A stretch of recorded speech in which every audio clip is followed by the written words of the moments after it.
So I just want to encourage you today. There's no right way to be a woman, okay?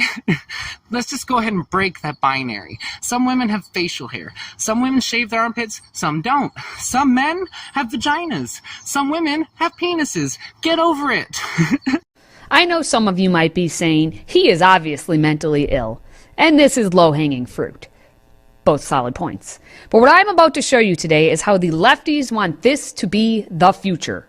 So let's get things started by looking at some other ridiculous stories that are trending left.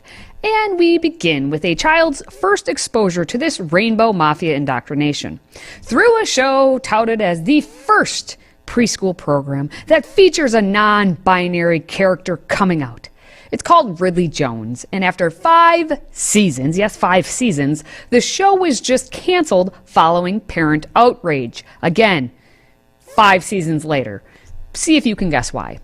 Well, my heart says that the way I feel most myself is to go by the name Fred. That's because I'm non-binary, and Fred is the name that fits me best. And I also use they and them, because calling me a she or a he doesn't feel right to me. Oh, I didn't know that. No wonder you've been struggling. Ugh, no wonder you've been struggling. I have had multiple students come out to me, not just with their sexuality, but also with their gender identity. It's one of the reasons I think it's so important to be out and loud and proud. I teach my elementary school students about gender identity. Some people are girls, some are boys, some are both, some are neither. I might tell this kid, we do have a flag in the class that you can pledge your allegiance to. And he looks around and he goes, oh, that one? Hey Wesley. Yeah. Are you a boy or a girl? A boy and a girl. What are your pronouns? Him and she. How do you know? That's how I feel. So the difference between gender-neutral parenting and genderless parenting is that one is completely neutral and the other is not. For my youngest, we use all pronouns, including neopronouns, because we want them to feel each pronoun and see what makes them most comfortable. With my oldest, we've done this, and she goes by she, her, he, him pronouns, and has expressed that they are both a boy and a girl. Gender creative parenting or genderless parenting is allowing them to experience both masculine and feminine things. Oh, okay. Apparently this is called genderless parenting. I say it's parentless parenting.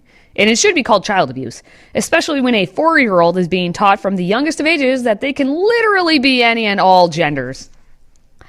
I would love to hear your thoughts in the comments on that one. Since the indoctrination seems to be warmed up, let's take a little time to find out what other stories are trending left. And we're going to go from crazy biological mom to crazy surrogate mom, as yet another teacher claims her greatest joy is for students to view her, not as an educator, but as their mom. I am a teacher. I am not just a teacher. No. I mean, I tell these kids to call me mom at school because I say that I am the school mom. I want them to be able to trust me, to come to me,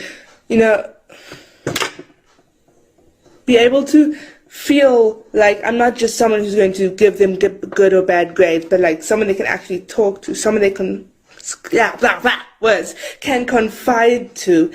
And it's the greatest thing I could have ever asked to do in my life. Yep.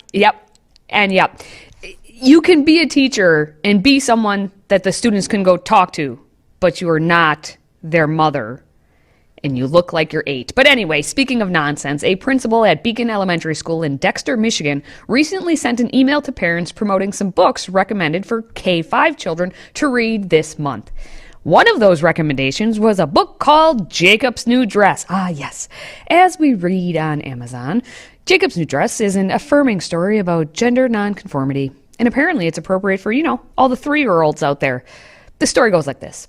Jacob loves playing dress up when he can be anything he wants to be. Some kids at school say he can't wear girl clothes, but Jacob wants to wear a dress to school. Can he convince his parents to let him wear what he wants? This heartwarming story speaks to the unique challenges faced by children who don't identify with traditional gender roles. Oh, yet another example of just parentless parenting. Can Jacob just not have parents who are going to be parents, but instead just, hey, you're just my friend, you're my pal, you can wear whatever you want, you can be anything you want to be, especially, specifically, when we're coming to talk about genders. Anyway, the confusion doesn't stop there. We have an online teacher whose self-esteem is apparently so low that she needed to change her pronouns mid-school year just to get some validation from young, impressionable kids. Here we go. So today was our first day back from spring break, and I told all my students that my pronouns are they, them, and that my honorific is mix. But I wanted to tell you about two of my students that just made my heart sing and made me feel so validated. One of them, she put in the chat, I'm so proud of you. And then one of my other students, maybe like half an hour after we had talked about that, had a question and put in the chat, mix, da-da-da-da-da, here's my question. And it was just so validating to see mix pop up on the screen instead of miss, and it made my day. As always, we must put upon the children, because we have parentless parents and teacherless teachers, and it's the children who must validate our adult feelings. And I mean, just to go from the MS to an MX, I mean, wow, it makes everything. That's life. That's what these people are striving for. And it's just sad. But finally, we're going to wrap things up with a statement that's just 100% straight out of Crazy Town.